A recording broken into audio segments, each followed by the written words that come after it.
Bonjour, aujourd'hui dans notre vidéo, nous allons parler de gentrification. Alors, gentrification, ça vient de gentry, la petite noblesse, ou l'embourgeoisement en anglais, et nous allons voir ce phénomène, d'abord de manière globale sur l'ensemble des villes, et puis ensuite nous allons voir quelques cas sur nos villes africaines. Alors en fait, si on définit très rapidement gentrification, c'est le remplacement dans un quartier d'une population par une autre population, en général plus élevée socialement. Alors cette transformation passe par l'habitat, mais peut également passer par l'espace public. C'est la transformation de l'habitat et la transformation de l'espace public. Donc on part généralement d'un quartier populaire qui, petit à petit, se transforme et qui fait place à une population socialement plus élevée. Donc on va passer des gens qui habitaient ces quartiers populaires à tout un autre profil socio-économique d'habitants qui petit à petit va venir dans le quartier et finalement chasser les populations les plus pauvres. Donc même si c'est vu comme quelque chose généralement plutôt de positif, même si aujourd'hui passablement de recherche nous montre le contraire, effectivement c'est un puissant moteur de ségrégation sociale. Donc si l'on voulait véritablement résumer, la définition ce serait le remplacement au sein d'un quartier d'une population par une autre population au statut socio-économique plus élevé que la précédente. Alors généralement, dans la plupart des villes, le phénomène de gentrification est aussi un phénomène commercial. Il y a un changement de type de commerce qu'on va trouver au sein du quartier. Qu'on va passer sur des commerces qui correspondent exactement et strictement à la population qui va y habiter. On va voir la disparition d'une série de commerces qui seront petit à petit remplacés par des commerces d'habits un peu plus luxueux, des petites épiceries, des choses comme ça. Donc on est vraiment, l'aspect commercial correspond exactement à l'aspect socio-démographique, socio-économique, puisque les magasins vont petit à petit s'adapter à cette nouvelle population. Alors la gentrification est un processus, alors pour David Smith, elle est un processus collectif, c'est les pouvoirs publics et les immobiliers privés qui réinvestissent à un moment donné les centres-villes. Pour David Ley, c'est une décision individuelle et c'est une classe de population émergente qui finalement décide d'investir ou de réinvestir des quartiers en fonction des opportunités qu'ils avaient. Quoi qu'il en soit, aujourd'hui, il y a un réel attrait potentiel, une réelle volonté des pouvoirs publics, puisque ces phénomènes de gentrification sont aussi les quartiers qui deviennent le plus à la mode, si on peut s'exprimer ainsi. Donc on va voir dans les villes finalement que même si, comme le dit, c'est des situations individuelles d'abord, des choix individuels, on se rend compte aujourd'hui qu'il y a une forte pression des pouvoirs publics. Pourquoi ? Parce que cette rénovation urbaine fait que les quartiers centraux redeviennent des quartiers où il fait bon vivre et deviennent les quartiers touristiques où l'on attire des gens du monde entier. Donc c'est à la fois, le processus de gentrification est à la fois pour les habitants et par les habitants, mais il permet aux autorités de faire de la rénovation urbaine. C'est pour ça qu'on part à un moment donné de l'habitat et qu'on arrive sur l'espace public qui lui aussi est réaménagé. On est avant tout sur les quartiers centraux, réaménagement, la redécouverte des centres-villes qui font que les gens viennent s'installer à nouveau. Donc on a eu un phénomène où je dirais que les bourgeois, la noblesse a quitté les centres, les classes socio-économiques élevées ont quitté les centres et petit à petit reprennent place dans les centres-villes. Mais le phénomène de gentrification aujourd'hui se voit au-delà des quartiers centraux. On trouve des quartiers périphériques, des quartiers d'anciennes fabriques qui tout à coup sont repris, restructurés par une nouvelle génération d'habitants qui transforment forcément ces quartiers et qui en font leur lieu de vie. Lorsque l'on parle de gentrification, il y a deux thèses qui s'affrontent. Ce serait un phénomène économique ou alors ce serait un phénomène culturel. Phénomène économique, pourquoi ? Parce qu'en fait, les gens qui vont s'installer dans les quartiers seraient motivés par le gain, en tout cas ce qu'on appelle les différentiels de loyer. Donc ce serait des calculs rationnels économiques qui feraient que les gens vont dans des quartiers où les loyers sont moins chers. Et puis, on pourrait avoir une stratégie individuelle, finalement, de la possibilité d'aller dans des quartiers où c'est moins cher, ou alors des stratégies collectives en disant « je vais aller dans ces quartiers » et le fait que nous allions tous dans ce quartier va faire augmenter les prix et je pourrais ainsi faire une plus-value foncière. plus-value, de différentiel de loyer. Le fait même qu'on ait une nouvelle génération d'habitants, économiquement plus forte que la précédente, va forcément, de fait de la rénovation également, faire augmenter les prix des loyers et donc faire augmenter le prix des biens immobiliers. Donc la question foncière, on revient dans nos villes africaines, est fondamentale dans ce processus. Alors ça, c'est la première thèse, c'est de dire c'est finalement une question foncière, une question de plus-value foncière, donc une question économique. L'autre thèse ou hypothèse serait que la gentrification est un phénomène culturel. Finalement, un certain nombre de gens, de pionniers qui veulent vivre dans des quartiers différents, avec une ambiance différente, une population qui, avec leur mode de vie, désire trouver un cadre de vie dans lequel ils puissent s'épanouir. Donc on a toute une histoire de ce qu'on appelle les pionniers, les premiers arrivants dans ces quartiers populaires. Alors ça peut être pour des raisons artistiques, finalement, on trouve un atelier, on trouve des types d'habitats qu'on n'a pas dans les autres quartiers. On a une ambiance, on a des choses comme ça qui sont du domaine soit du sensible, soit du culturel. Mais ce serait ça qui finalement ferait que des premiers habitants arrivent, des premiers gentrificateurs, dirons-nous, et puis que petit à petit, le quartier se transforme. Bien sûr, comme toujours, quand il y a deux thèses, il y a une troisième option qui est le mélange des deux. On est certainement plus proche de la réalité, où à la fois, il faut un mélange de gentrificateurs, d'attraits culturels pour tel ou tel quartier, et aussi, finalement, l'idée de pouvoir faire une action économique grâce au différentiel de loyer.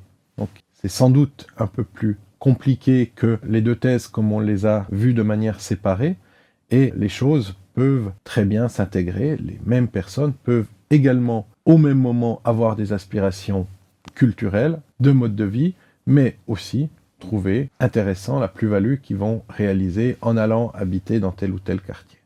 Alors la gentrification est un phénomène qu'on va retrouver sur l'ensemble de la planète. Toutes les villes sont soumises à ces mêmes conditions. Alors vous me direz, il y a quelques exceptions peut-être par-ci par-là. Toutes petites villes sont moins soumises à ce phénomène. En Afrique, c'est strictement et exactement la même chose. On va trouver de Dakar à Djibouti, de Casablanca à Johannesburg, exactement les mêmes phénomènes.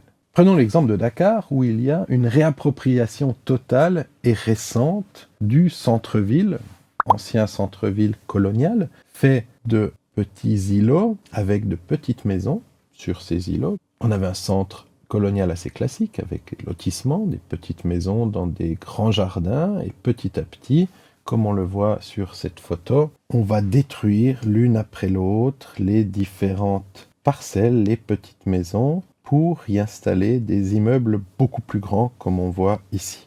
Alors souvent, dans les phénomènes de gentrification, il y a la donnée patrimoniale on va plutôt rénover du patrimoine. Là, on est dans un phénomène tout à fait différent où on va casser totalement le patrimoine existant pour mettre quelque chose d'autre à la place. Donc là, la donnée économique est extrêmement importante puisque on va finalement faire une plus-value foncière incroyable. On va passer de une petite maison, un petit appartement, à des immeubles de plusieurs étages où on pourra accueillir 10, 12, 15, 20 appartements.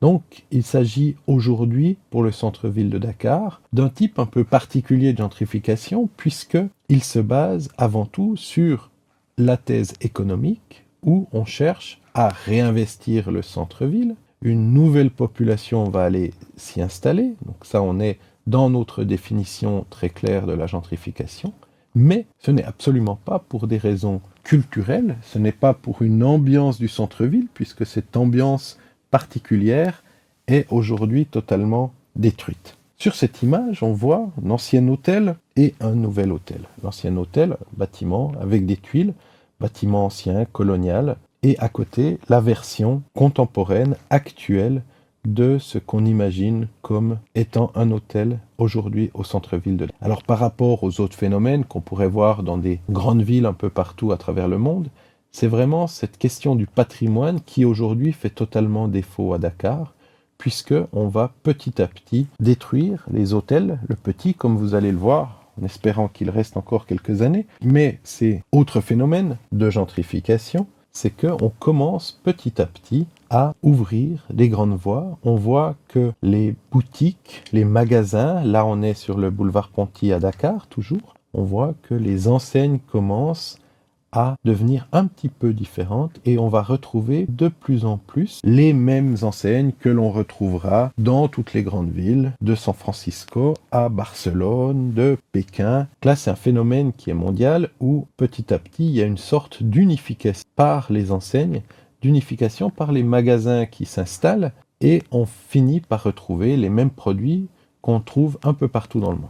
Phénomène intéressant ici, c'est qu'on n'est pas encore allé jusqu'au bout de ce phénomène de gentrification et on est encore un petit peu en train de chercher les règles. On le voit, on a de larges trottoirs où habituellement on pourrait imaginer que les gens marchent sur ces trottoirs, mais ce qu'il faut dire, c'est qu'en principe, c'est impossible de marcher parce que même si le trottoir est vide, vous l'avez vu, il n'empêche pas les gros 4x4 de se garer en travers. Donc, ce qui veut dire que finalement, les piétons sont relégués sur la voirie et les voitures parquent, stationnent sur des trottoirs. Une autre image qui montre la même voiture, la même chose. On a ici les trottoirs qui, je dirais, au nom de la gentrification, même si c'est pas comme ça dans le discours politique, mais finalement, on a voulu nettoyer un peu ce centre-ville. On a coupé les arbres. Regardez toutes les couronnes des arbres ont été massacrées. Et puis, on a voulu finalement donner plus d'espace, ce qui est tout à fait légitime et bien, mais on a enlevé tous les petits marchands qui avaient leurs étals. Ce qui faisait finalement l'ambiance du quartier a été enlevé. On a laissé de larges trottoirs pour que les gens puissent déambuler, mais comme on n'a pas encore osé déplacer toutes les grosses voitures qui stationnent sur les trottoirs, on n'a strictement rien gagné pour l'instant. On voit que le processus est en marche, mais qu'il n'est pas tout à fait terminé. Exemple très connu, quand on parle de gentrification, on parle bien sûr de New York aux États-Unis, et puis on prend toujours le même exemple, qui est l'exemple de quartier des artistes. Alors, on a quantité d'artistes qui se sont retrouvés à Soho il y a quelques dizaines d'années. Pourquoi ? Parce qu'il y avait des grandes fabriques, des grands entrepôts qui se vidaient petit à petit et il y avait une possibilité de louer des énormes lofts, des énormes ateliers d'artistes pour très peu cher. Une fois qu'on a trouvé tout le monde à Soho, c'est devenu le quartier à la mode et finalement ils ont migré sur ces parties-là de New York qui sont les quartiers de Chelsea où là aussi on a trouvé de nouveau ceux qui n'avaient plus les moyens de rester à Soho sont allés à Chelsea, et puis petit à petit, le fait que tout le monde arrive dans ce quartier, ça l'a gentrifié et c'est devenu très cher. Donc on a migré aujourd'hui ici sur Brooklyn, qui devient le quartier entre guillemets à la mode, et de ce fait, les prix des loyers augmentent, et bientôt, on verra une gentrification qui ira, on ne sait pas où, mais on trouvera de nouveaux quartiers. Donc on voit qu'on n'est plus forcément sur du centre-ville, mais que ce phénomène peut se répéter petit à petit. Et puis finalement, comme nous l'avions au centre de Dakar tout à l'heure, un certain nombre de gens qui aujourd'hui habitent ce centre-ville dans des très vieux appartements, dans des petites maisons coloniales, sont de fait chassés, volontairement chassés, mais économiquement chassés, pour remplacer par des immeubles avec des appartements. Et ces appartements-là seront suffisamment chers pour que l'ancien habitant n'ait pas les moyens de pouvoir y vivre. La Havane reste un des cas classiques, un petit peu différent tout de même, puisqu'on a un système où l'État est extrêmement présent, mais petit à petit, le privé est en train de coloniser tous ces logements sur le Malecón, et on va se retrouver dans une situation où finalement, on avait toute une population qui vivait entassée dans ces logements, et d'ici quelques années, on peut faire l'hypothèse, on peut prendre le pari que toutes ces populations seront remplacées par de riches Cubains ou des étrangers qui auront finalement réussi à acheter ces logements. Autre image, on voit qu'il y a un potentiel important, au premier plan, très beaux immeubles, le patrimoine. Donc là, on a encore un peu de conscience que le patrimoine est plutôt un atout et ne doit pas être détruit, mais petit à petit, on va rénover ça, et puis c'est tout à fait une structure socio-économique différente qui prendra place. Là, on est déjà au centre de la Havane, on voit que les bâtiments ont été rénovés, on voit que l'espace public aussi, donc là, le processus est achevé, et il ne vit là que des touristes, finalement, ou des grandes structures, ou des gens qui ont les moyens de pouvoir vivre dans ces centres-villes.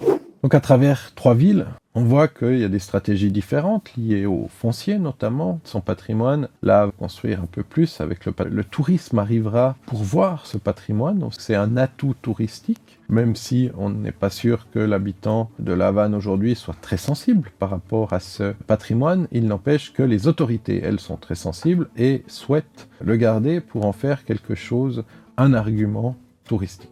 On a plein de processus, on a des situations extrêmement différentes. Si on est avec les artistes à Soho, à Chelsea, à Brooklyn, en plein New York, si on est à La Havane, si on est à Dakar, c'est des situations, on en est conscient, extrêmement différentes. Mais le processus est strictement le même. C'est un processus de gentrification qui va chasser la population les plus pauvres pour les remplacer par une population un peu plus riche. Et ça doit nous interroger, puisque ces populations, c'est elles qui finalement vont devoir aller de plus en plus loin dans les quartiers périphériques. Donc on a finalement un phénomène qui rejette les pauvres en périphérie et qui fait que les centres-villes sont certes extrêmement sympathiques pour le touriste, pour le visiteur, où on est dans des conditions, tout a été rénové, tout a été repensé, mais pour l'habitant de la ville, c'est finalement l'habitant qui, pendant des décennies, a pu loger au centre-ville, est finalement repoussé sur la périphérie. Le meilleur exemple est sans doute Londres, où les populations les plus pauvres sont le plus loin possible des lignes de transport et du centre-ville. Et que le centre-ville aujourd'hui, à Londres, n'est habitable que par une population extrêmement riche. Si on fait le parallèle sur un certain nombre de villes. Alors, les centres-villes dans les villes africaines ne sont pas tous dans un processus de gentrification. Pourquoi ? Parce qu'il y a une classe supérieure qu'on trouve à Dakar qui veut habiter ces centres-villes qu'on ne trouve pas forcément dans toutes les villes. On a encore dans certaines villes africaines des habitants riches qui veulent habiter en périphérie. Dans d'autres, on a déjà un retour. Et lorsqu'il y a le retour au centre, on a ce phénomène très clair de gentrification. Je vous invite à regarder dans vos villes, autour de vous, qu'il y a eu les changements d'enseignes, les nouveaux restaurants, les nouvelles mesures pour l'espace public, les nouveaux arrivants, le nouvel immeuble qui a été construit, l'autre rénové, et vous verrez comme ça tous ces processus qui se déroulent constamment sous nos yeux. Voilà, c'était notre cours sur la gentrification. Je vous retrouve dans la prochaine vidéo.